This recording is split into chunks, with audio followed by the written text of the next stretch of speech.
한글 개정성경 1년 1도 가기. 오늘은 147회가 되겠습니다. 날짜로는 9월 4일 편이 되겠습니다. 오늘의 구약성경은 욥기 34장, 35장, 36장. 오늘의 신약성경은 고린도후서 7장 5절부터 7장 끝절까지 보도록 하겠습니다. 오늘의 시편은 131편 전체, 그 다음에 132편 1절에서 7절까지 보도록 하겠습니다.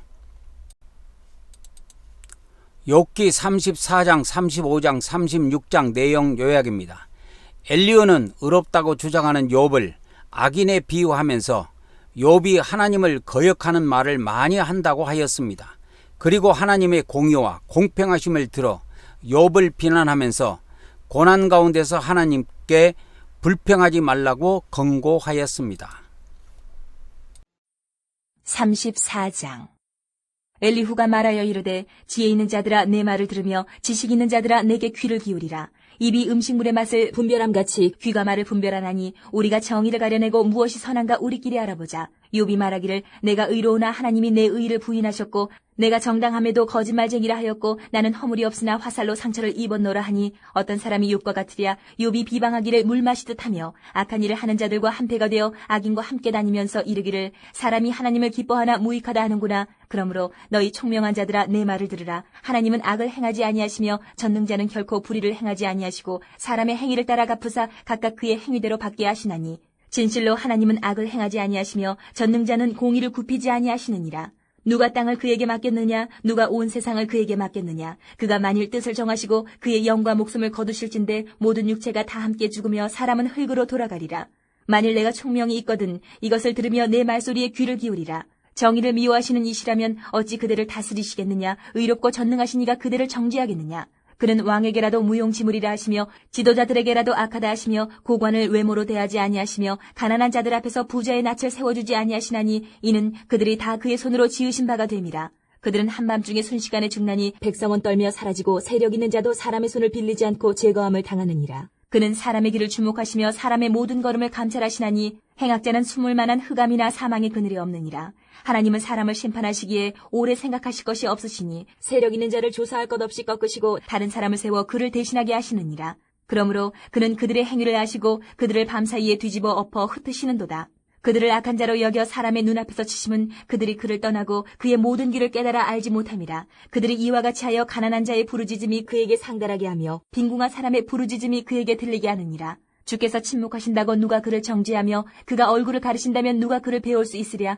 그는 민족에게나 인류에게나 동일하시니 이는 경건하지 못한 자가 권세를 잡아 백성을 올가매지 못하게 하려 하심이니라. 그대가 하나님께 아뢰기를 내가 죄를 지었사오니 다시는 범죄하지 아니하겠나이다. 내가 깨닫지 못하는 것을 내게 가르치소서. 내가 악을 행하였으나 다시는 아니하겠나이다 하였는가. 하나님께서 그대가 거절한다고 하여 그대의 뜻대로 속전을 치르시겠느냐.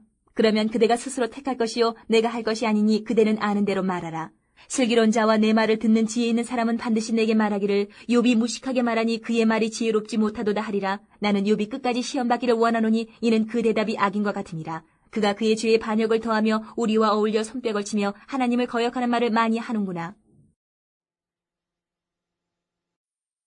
35장. 엘리후가 말을 이어 이르되 그대는 이것을 합당하게 여기느냐? 그대는 그대의 의가 하나님께로부터 왔다는 말이냐? 그대는 그것이 내게 무슨 소용이 있으며 범죄하지 않는 것이 내게 무슨 유익이 있겠느냐고 묻지만은 내가 그대와 및 그대와 함께 있는 그대의 친구들에게 대답하리라. 그대는 하늘을 우러러보라. 그대보다 높이 뜬 구름을 바라보라. 그대가 범죄한들 하나님께 무슨 영향이 있겠으며 그대의 악행이 가득한들 하나님께 무슨 상관이 있겠으며 그대가 의로운들 하나님께 무엇을 드리겠으며 그가 그대의 손에서 무엇을 받으시겠느냐. 그대의 악은 그대와 같은 사람에게나 있는 것이요 그대의 공의는 어떤 인생에게도 있느니라. 사람은 학대가 많음으로 부르짖으며 군주들의 힘에 눌려 소리치나 나를 지으신 하나님은 어디 계시냐고 하며 밤에 노래를 주시는 자가 어디 계시냐고 말하는 자가 없구나. 땅의 짐승들보다도 우리를 더욱 가르치시고 하늘의 새들보다도 우리를 더욱 지혜롭게 하시는 이가 어디 계시냐고 말하는 이도 없구나.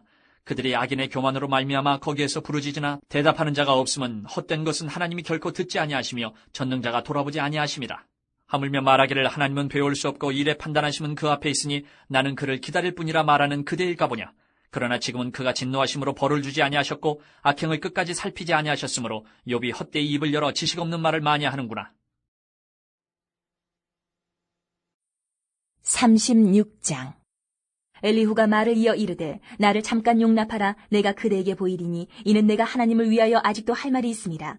내가 먼 데서 지식을 얻고 나를 지으신 이에게 의를 돌려보내리라. 진실로 내 말은 거짓이 아니라 온전한 지식을 가진 이가 그대와 함께 있느니라. 하나님은 능하시나 아무도 멸시하지 아니하시며 그의 지혜가 무궁하사 악인을 살려두지 아니하시며 고난받는 자에게 공의를 베푸시며 그의 눈을 의인에게서 떼지 아니하시고 그를 왕들과 함께 왕좌에 앉히사 영원토록 존귀하게 하시며 혹시 그들이 족쇄에 매이거나 환란의 줄에 얽혔으면 그들의 소행과 악행과 자신들의 교만한 행위를 알게 하시고 그들의 귀를 열어 교훈을 듣게 하시며 명하여 죄악에서 돌이키게 하시나니 만일 그들이 순종하여 섬기면 형통한 날을 보내며 즐거운 해를 지낼 것이요 만일 그들이 순종하지 아니하면 칼에 망하며 지식 없이 죽을 것이니라. 마음이 경건하지 아니한 자들은 분노를 쌓으며 하나님이 속박할지라도 도움을 구하지 아니하나니 그들의 몸은 젊어서 죽으며 그들의 생명은 남창과 함께 있도다. 하나님은 공고한 자를 그 공고에서 구원하시며 학대당할 즈음에 그의 귀를 여시나니 그러므로 하나님이 그들을 환란에서 이끌어내사 좁지 않고 넉넉한 곳으로 옮기려 하셨은즉 무릇 그대의 상에는 기름진 것이 놓이리라.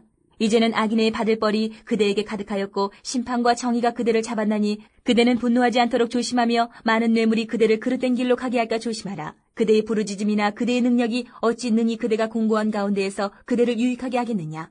그대는 밤을 사모하지 말라. 인생들이 밤에 그들이 있는 곳에서 끌려가리라. 삼가 악으로 치우치지 말라. 그대가 환난보다 이것을 택하였느니라. 하나님은 그의 권능으로 높이 계시나니 누가 그같이 교훈을 베풀겠느냐. 누가 그를 위하여 그의 길을 정하였느냐. 누가 말하기를 주께서 불의를 행하셨나이다 할 수 있으랴. 그대는 하나님께서 하신 일을 기억하고 높이라. 잊지 말지니라. 인생이 그의 일을 찬송하였느니라. 그의 일을 모든 사람이 우러러 보나니 먼 데서도 보느니라. 하나님은 높으시니 우리가 그를 알 수 없고 그의 횟수를 헤아릴 수 없느니라. 그가 물방울을 가늘게 하시며 빗방울이 증발하여 안개가 되게 하시도다. 그것이 구름에서 내려 많은 사람에게 쏟아지느니라. 겹겹이 쌓인 구름과 그의 장막의 우레소리를 누가 능히 깨달으랴. 보라, 그가 번갯불을 자기의 사면에 펼치시며 바다 밑까지 비치시고 이런 것들로 만민을 심판하시며 음식을 풍성하게 주시느니라. 그가 번갯불을 손바닥 안에 넣으시고 그가 번갯불을 명령하사 관역을 치시도다. 그의 우레가 다가오는 풍우를 알려주니 가축들도 그 다가옴을 아느니라.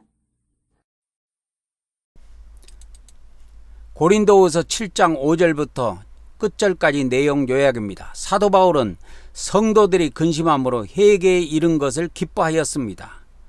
회개에 이른 것을 기뻐하였습니다. 하나님의 뜻대로 하는 근심은 결코 후회할 것이 없는 구원에 이르게 하는 회개를 이룬다고 하였습니다. 우리 모두 회개합시다. 우리가 마게도냐에 이르렀을 때에도 우리 육체가 편하지 못하였고 사방으로 환난을 당하여 밖으로는 다툼이요 안으로는 두려움이었노라. 그러나 낙심한 자들을 위로하시는 하나님이 디도가 오므로 우리를 위로하셨으니 그가 온 것뿐 아니요 오직 그가 너희에게서 받은 그 위로로 위로하고 너희의 사모함과 애통함과 나를 위하여 열심 있는 것을 우리에게 보고함으로 나를 더욱 기쁘게 하였느니라. 그러므로 내가 편지로 너희를 근심하게 한 것을 후회하였으나 지금은 후회하지 아니하면 그 편지가 너희로 잠시만 근심하게 한 줄을 알미라. 내가 지금 기뻐함은 너희로 근심하게 한 까닭이 아니요 도리어 너희가 근심함으로 회개함에 이른 까닭이라. 너희가 하나님의 뜻대로 근심하게 된 것은 우리에게서 아무 해도 받지 않게 하려 함이라. 하나님의 뜻대로 하는 근심은 후회할 것이 없는 구원에 이르게 하는 회개를 이루는 것이요 세상 근심은 사망을 이루는 것이니라. 보라, 하나님의 뜻대로 하게 된 이 근심이 너희로 얼마나 간절하게 하며 얼마나 변증하게 하며 얼마나 분하게 하며 얼마나 두렵게 하며 얼마나 사모하게 하며 얼마나 열심 있게 하며 얼마나 벌하게 하였는가. 너희가 그 일에 대해 일체 너희 자신의 깨끗함을 나타내었느니라. 그런즉 내가 너희에게 쓴 것은 그 불의를 행한 자를 위한 것도 아니요 그 불의를 당한 자를 위한 것도 아니요 오직 우리를 위한 너희의 간절함이 하나님 앞에서 너희에게 나타나게 하려 함이로라. 이로 말미암아 우리가 위로를 받았고 우리가 받은 위로 위에 디도의 기쁨으로 우리가 더욱 많이 기뻐함은 그의 마음이 너희 무리로 말미암아 안심함을 얻었습니다. 내가 그에게 너희를 위하여 자랑한 것이 있더라도 부끄럽지 아니하니 우리가 너희에게 이른 말이 다 참된 것 같이 디도 앞에서 우리가 자랑한 것도 참되게 되었도다. 그가 너희 모든 사람들이 두려움과 떨므로 자기를 영접하여 순종한 것을 생각하고 너희를 향하여 그의 심정이 더욱 깊었으니 내가 범사에 너희를 신뢰하게 된 것을 기뻐하노라. 시편 131편 전체, 그 다음에 132편 1절에서 7절까지 내용 요약입니다. 하나님께서 자신의 모든 근심을 기억하시기를 간구하고 있는 내용이 되겠습니다. 131편. 여호와여, 내 마음이 교만하지 아니하고 내 눈이 오만하지 아니하며 내가 큰 일과 감당하지 못할 놀라운 일을 하려고 힘쓰지 아니하나이다. 실로 내가 내 영혼으로 고요하고 평온하게 하기를 젖된 아이가 그의 어머니 품에 있음 같게 하였나니 내 영혼이 젖된 아이와 같도다. 이스라엘아, 지금부터 영원까지 여호와를 바랄지어다. 132편. 여호와여, 다윗을 위하여 그의 모든 겸손을 기억하소서. 그가 여호와께 맹세하며 야곱의 전능자에게 서원하기를, 내가 내 장막집에 들어가지 아니하며 내 침상에 오르지 아니하고 내 눈으로 잠들게 하지 아니하며 내 눈꺼풀로 졸게 하지 아니하기를 여호와의 처소 곧 야곱의 전능자의 성막을 발견하기까지 하리라 하였나이다. 우리가 그것이 에브라다에 있다 함을 들었더니 나무밭에서 찾았도다. 우리가 그의 계신 곳으로 들어가서 그의 발등상 앞에서 엎드려 예배하리로다.